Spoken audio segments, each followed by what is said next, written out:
আবার বছর 20 পরে তার সাথে দেখা হয় যদি, আবার বছর 20 পরে, হয়তো ধানের ছড়ার পাশে কার্তিকের মাসে, তখন সন্ধ্যার কাক ঘরে ফেরে, তখন হলুদ নদী নরম নরম হয়, স্বর কাশ হোগলায় মাঠের ভিতরে।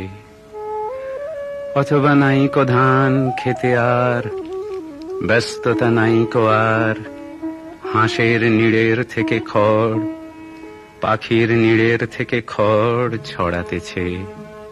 মনিয়ার ঘরে রাত, শীত আর শিশিরের জল। জীবন গিয়েছে চলে আমাদের 20 বছরের পার, তখন হঠাৎ যদি মেঠো পথে পাই আমি তোমারে আবার।